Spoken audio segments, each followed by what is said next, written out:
안녕하세요. 반갑습니다. 오늘 방송은 녹화 방송으로 찾아뵙도록 하겠습니다.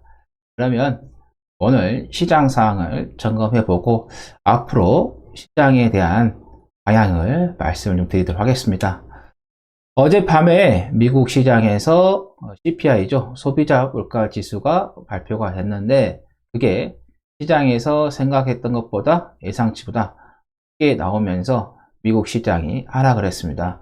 그 영향을 국내 시장, 그리고 주변 아시아 시장이죠. 대만, 그리고 홍콩, 상해까지 영향을 받는 하루였고, 일본 같은 경우는 오늘 휴장을 했습니다. 건국의 기념일로서 하루 쉬어가는 그런 하루였고, 전반적으로 이 물가 상승률에 대한 부분이 시장에 영향을 좀 주고 있는 그런 하루가 좀 되고 있다라는 말씀 드립니다.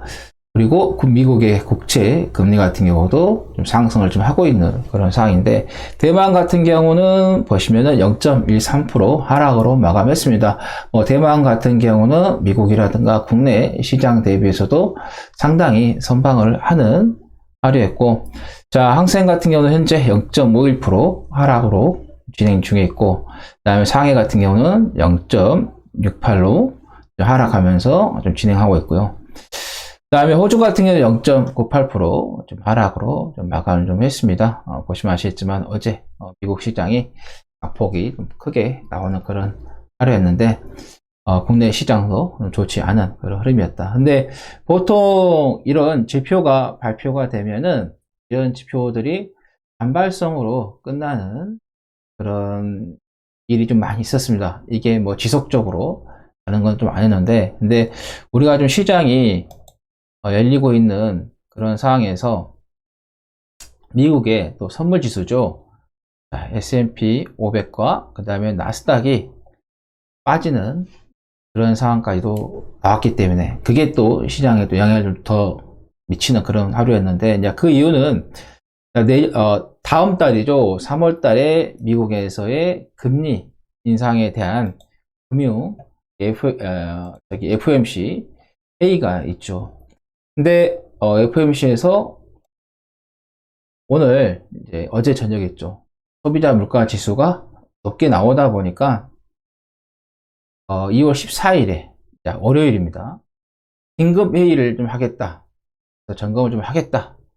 그런 이야기가 나오면서 미국 선물 지수가 하락하는, 그래서 더 좋지 않은 그런 상황이 좀 발생을 했어요. 그러니까 다음 달 3월 16일에 FOMC 회의가 있고, 그 다음에 다음 주에 또 이렇게 보면은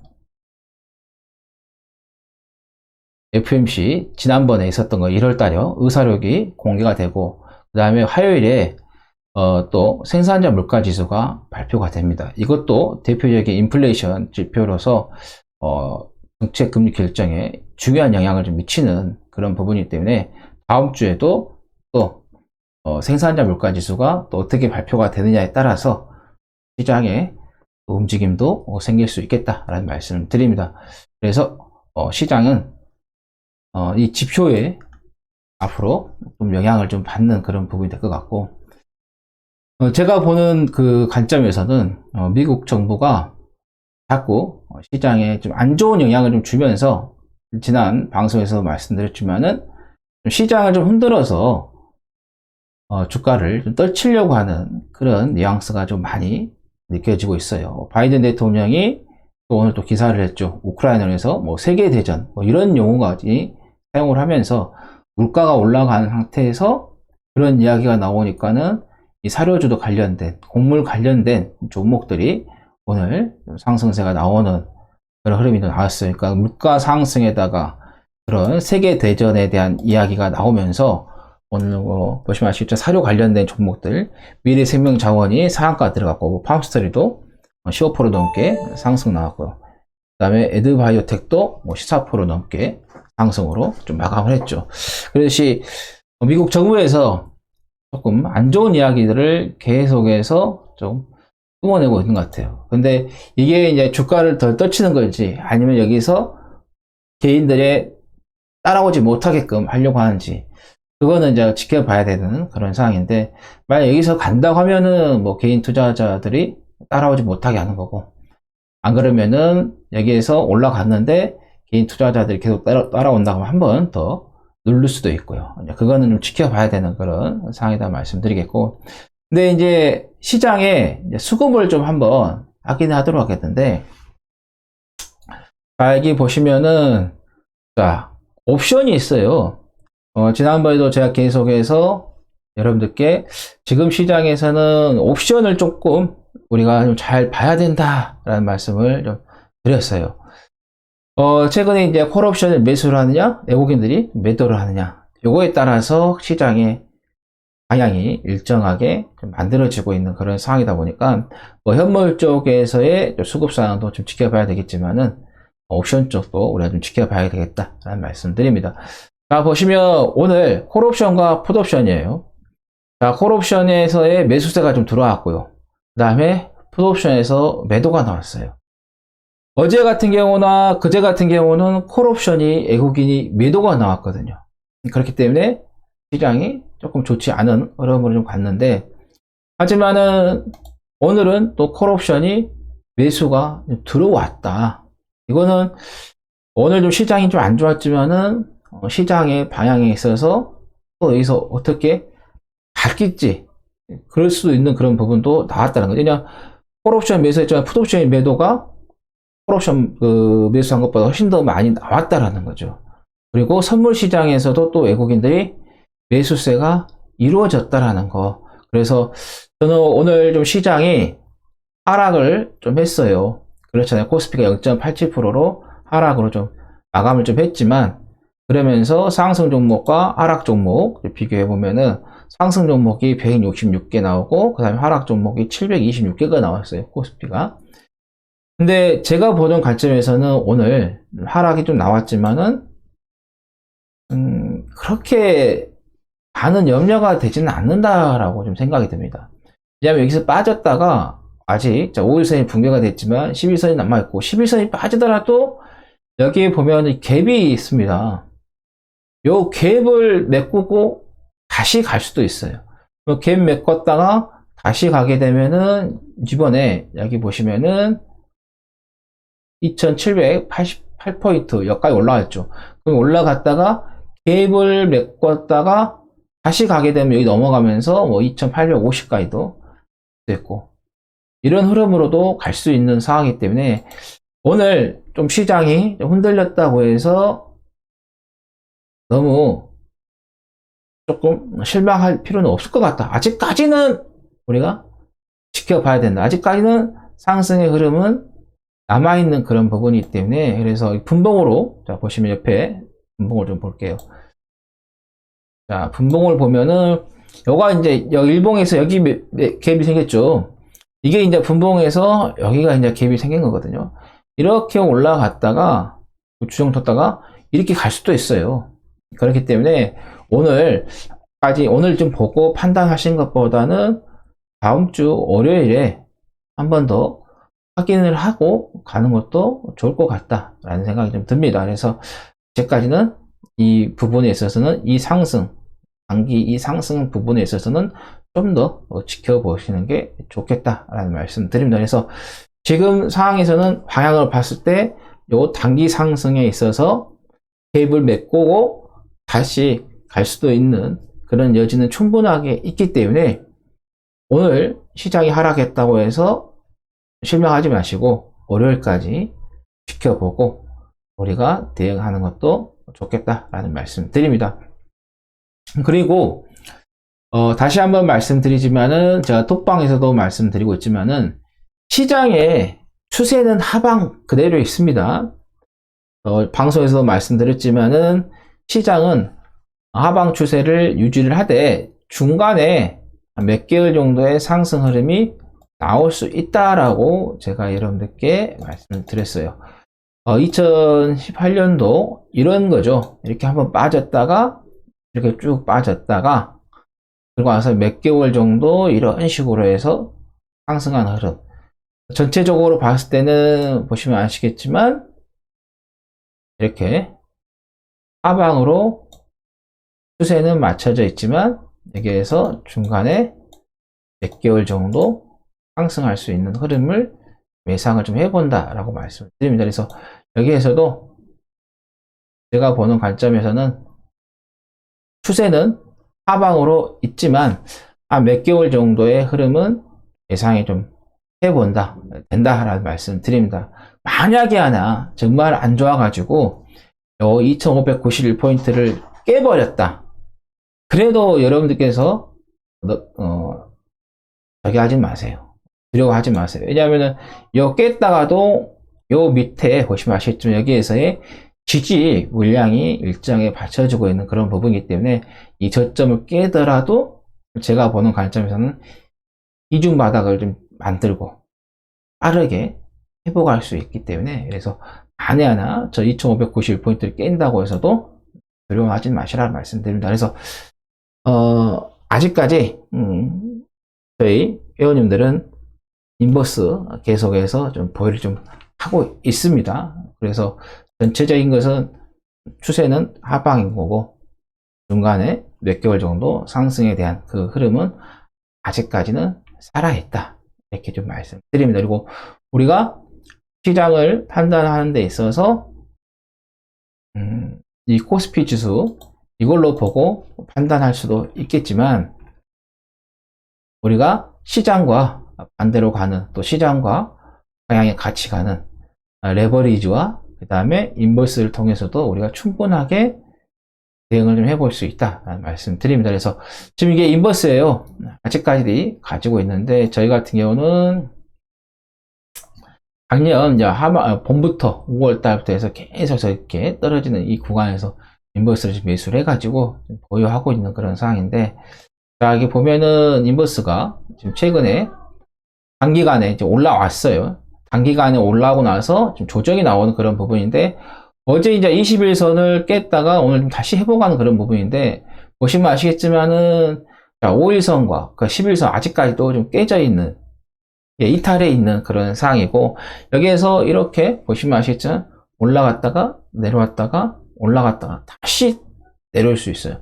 만약에서 다시 한번 21선이 깨진다고 하면은, 어때? 61선까지는, 2,300원까지는, 어때요? 지지해주는 그 물량이 없다라는 거죠. 그래서 제가 보는 관점에서는 다음 주 월요일에, 그래서 확인을까지 해봐야 된다 말씀드린 거예요. 이 인버스를 봤을 때는 시장이 오늘 빠졌지만은 다음 주 월요일까지는 우리가 상을 지켜보자. 왜 다음 주 월요일날 이게 깨져버리면, 21선 깨지면은 다시 또 시장은 단기에 대한 이런 부분은 살아나는 그런 부분이기 때문에, 그래서 오늘 시장이 좀 하락했다고 해서 이걸 가지고 너무 실망할 필요는 없다. 다음 주 월요일까지 우리가 한번 지켜보자 라는 말씀 드립니다. 레버리지로 봤을 때도 마찬가지예요. 레버리지도 마찬가지로 보시면 아시겠죠? 레버리지는 아직까지는 5일선이 살아있죠. 11선도 살아있고, 그래서 이렇게 하나 올라갔다가 조정 주고 올라갔다가 조정 주고 다시 갈 수 있어요. 그래서 이 인버스하고 레버리지 갖고도 우리가 시장에 대한 부분에서는 판단을 좀 할 수 있다. 그리고 삼성전자 주가죠. 삼성전자 주가 같은 경우도 아직까지는 어때요? 상승, 조정, 상승, 조정. 그러면서 아직까지는 5일선이 살아있는 그런 상황이기 때문에, 그래서 월요일까지 우리가 좀 지켜보자 라는 말씀 드립니다. 자, 그러면 이제 코스닥을 한번 보도록 할게요. 코스닥이 아무래도 이 금리 인상, 요게 되면은 기술주들이 타격을 받을 수밖에 없겠죠. 왜냐면은 대체적으로 기술주들은 생긴 지가 얼마 안 됐어요. 회사가 설립된 지 얼마 안 됐기 때문에 자본력이 떨어지기 때문에 어때요? 은행에서 대출을 해서 사업자 대금을 대출을 해서 운영하는 그런 회사들이 좀 많죠. 그래서 자금을 대출해서 사업을 운영하고 있는데 금리가 인상이 되면은 어때요? 사업 대출 금리도 올라가는 그런 부분이기 때문에, 그러면은 아무래도 이자가 버거울 수 있죠. 돈을 벌었더라도 이자를 내야 되는데, 이자 내는 데 있어서 그동안에 이제 한 달에 250만, 300만, 아니면 500만 이렇게 내다가 갑자기 이제 매출은 그대로나 아니면 매출은 뭐 떨어지는데 금리만 올라가가지고 이자를 더 내야 되면 그런 부분에 있어서 금융적인 부분에 있어서 부담이 될 수 있는 그런 부분이 되겠죠. 오늘 이제 코스닥이 한 2.04% 좀 하락을 좀 하는 그런 흐름이었어요. 그래서 수급적으로 봐도 코스닥 쪽에서는 외국인과 기관들이 매도가 나왔어요. 코스피는 그나마 기관만 매도를 했기 때문에 그나마 나왔는데 뭐 코스닥은 외국인과 기관 쪽에서의 양쪽 매도가 나왔기 때문에 상당히 코스피 대비해서 좋지 않았고, 그 다음에 상승 종목도 209개 그리고 하락 종목이 1204개가 나오면서 좋지 않은 하락세가 좀 나왔어요. 그래서 시장 하락 뭐 전체적인 뭐 종목들도 다 빠져버리는 그런 상황이기 때문에 좋지 않은 그런 하루였고, 특히 이제 어제 이어서 이제 코스닥 쪽에서 이메이드가 오늘 또 빠지는 흐름이었어요. 어제 이제 거의 뭐 하한가 직전에 갔다가 오늘 또 빠지는 그런 흐름이었고, 그 다음에 2차 전지 LNF 쪽도 좀 빠졌고, 그 다음에 CJ ENM 같은 경우도 실적 부분에 있어서 안 좋은 이야기가 나와서 좀 빠졌고, 특히 이제 여기 오거 이메이드죠. 그동안은 좀 많이 상승했던 게 실적에 대한 안 좋은 이야기가 좀 나오다 보니까 뭐 가상화폐 빼면은 별 볼 일 없다 그런 이야기가 나오다 보니까 요게 지금 코스닥에 영향을 좀 주고 있어요. 요것만 지금 안정이 된다고 하면은 코스닥 시장 같은 경우도 요거네요. 요것만 지금 이틀 동안 지금 보시면 아시겠지만 빠졌어요. 하한가 거의 갔고, 그 다음에 오늘도 10% 넘게 좀 빠졌고. 그래서 이거에 지금 이메이드가 빠지면서 코스닥도 같이 동반 하락하는 그런 상황이 좀 나오고 있어요. 이게 시가총액 7이니까 지금 현재는, 그때는 이제 전에는 뭐 더 위에 있었는데 이게 좀 빠지면서 코스닥을 좀 내리고 있다. 그래서 이메이드가 어느 정도 안정이 되면은 뭐 코스닥도 안정이 될 수 있는 그런 부분이 있겠다. 그래서 제가 보는 관점에서 코스닥 오늘 뭐 5일선, 10일선 이탈을 했어요. 미국 쪽에서 지표가 생각했던 것보다 높게 나와가지고 시장에 악재를 좀 줬고, 근데 5일선 뭐 10일선 깨졌지만은 이틀 동안 자 보시면 어제도 한 1.9%까지 빠졌죠. 종가는 1.63이고 오늘 이틀 동안 이렇게 좀 많이 빠졌기 때문에 여기에서 좀 돌아설 수도 있다. 특히 보시면 아시겠지만 요거 갭이 만들어졌죠. 코스닥도 요 갭 메꾸고 갈 수도 있어요. 그래야지 개인 투자자분들이 지금 따라하고 있잖아. 이렇게 보면은 어때요? 수급에서 보면은 개인 투자자분들이 어때요? 따라하고 있잖아.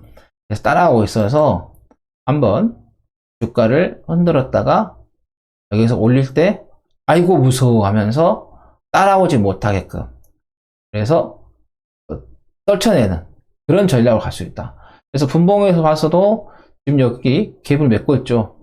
여기 갭 메꿔졌죠. 지금 갭을 메꾸고 코스닥이 올라올 수도 있기 때문에, 그래서 오늘 코스닥이 5일선, 11선 붕괴가 좀 되어 있는 그런 상황이긴 하지만은 이것도 코스닥도 월요일날 한번 지켜보자. 왜냐하면은 여기에서 개인들의 그런 심리를 흔들면서 올라갈 수도 있는 그런 여지도 있다라는 말씀 드립니다.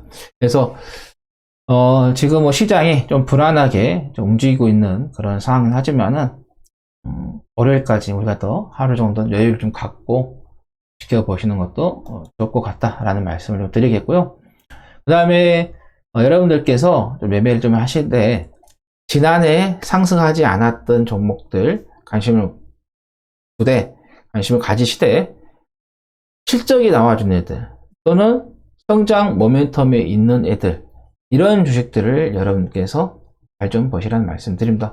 지금 인터플렉스 같은 경우는 성장이 향후 좋아지는 쪽으로 나오고 있지 않습니까?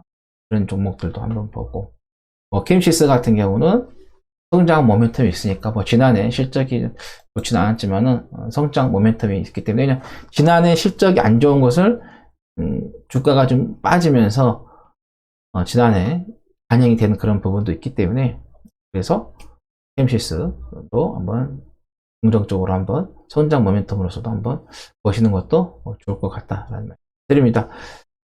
자, 오늘 방송은 여기에서 마감을 좀 하고요. 오늘은 좀 길게 했습니다. 짧게 이야기하려고 했는데 시장이 좋지 않다 보니까 길게 좀 말씀드렸고요. 자, 방송에서 하는 이야기는 제 주관적인 이야기다라는 말씀 드리겠고, 제 이야기는 참고만 하시라는 말씀 드립니다. 그리고 제 방송 처음이신 분들은 구독과 알림 설정해 놓으시라는 말씀 드립니다. 자, 다음 방송에서 또 찾아뵙도록 하겠습니다. 감사합니다.